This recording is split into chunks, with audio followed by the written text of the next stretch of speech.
नमस्कार सगळ्यांना. माझं नाव श्रेया. इथे मी सकाळचा टिफिन बनवत होती. शनिवार रविवारचा दोन्हीमध्ये हा ब्लॉग आहे. बघू शकता तुम्ही. इथे टिफिन बनवत होते. सकाळी माझा मुलगा स्कूलला जात होता म्हणून. आणि नंतर मग मी रव्याची इडली बनवली होती. नाश्त्याला आम्हाला वेगळं काय करणार. दुपारी तर एवढं ऊन होतं, काहीच सुचत नव्हतं. कपडे वगैरे वाळत घालायचे तिथेच ठेवले होते. माझी तब्येतच बरी नव्हती म्हणून मी शनिवारी ब्लॉग टाकलाच नव्हता. आणि नंतर शनिवारी लिंबू सरबत केलं मुलाला.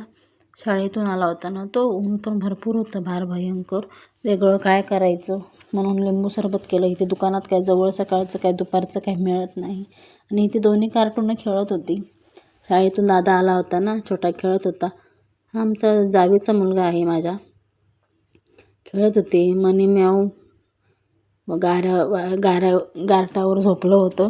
गार लागत होतं. संध्याकाळ झाली, चहा केलेली आणि तब्येत बरी नसली त्याच्यामुळे काय करायचं म्हणून म्हटलं मुळा होता फ्रीजमध्ये, तो तसा बारीक करून मी खाल्ला होता. आणि नंतर लेक म्हणतो मम्मी आज बिर्याणी कर, तर म्हटलं उद्या करते. मी संडेला ही बिर्याणी केली होती. बघू शकता इथे मिस्टरानेच केली होती. साधी सिंपल रेसिपी, वेगळं काही त्याच्यामध्ये नव्हतं.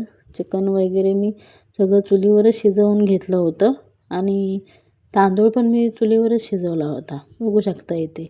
आणि तांदूळमध्ये एवढेच कलर होते तर काय करणार, मग तेवढेच टाकले होते तेवढे. चिकन पण मस्त शिजून आलं होतं. थर वगैरे लावला होता. कोथिंबीर नव्हती माझ्याकडे, थोडीशीच होती. ती थोडीशीच मग टाकली होती. नंतर मग बनवून घेतलं. तब्येत तर भयंकर, आवाज वगैरे अजिबात चांगला येत नव्हतं. काय व्हिडिओ बनवणार असं झालं होतं. पण लेक काय मला सांगत होता की मम्मी मॅगी बनव. तर बघा मी वेगळ्या पद्धतीमध्ये मॅगी बनवली. म्हणजे रेग्युलर मी साधीच करते. आज त्याच्यामध्ये जरा वेगळी पद्धत केली. टॅमॅटो, कांदा, भोपळी मिरची ॲड करून केली होती.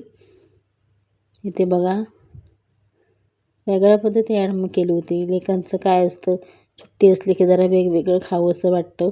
तर त्याच्यामध्ये मी बटर टाकला होता माझ्याकडे कधीचा उरलेला, तो बटर टाकला होता. अशा सगळ्या भाज्या टाकल्या होत्या आणि बनवली होती. मी पण फर्स्ट टाईमच केली होती आणि एवढी अप्रतिम. हा टॅमॅटो सॉसमध्ये टाकला. शेजवान चटणी टाकली होती थोडीशी आणि काय मॅगीचे मसाले. बघा एक दिवस करून, एवढी सुंदर लागते ना. आणि हो, मला खूप खूप सपोर्ट करा, सबस्क्रायबर करा, लाईक करा, कमेंट्स करा. मलाही आवडेल तुमच्या कमेंट्सला मेसेज द्यायला.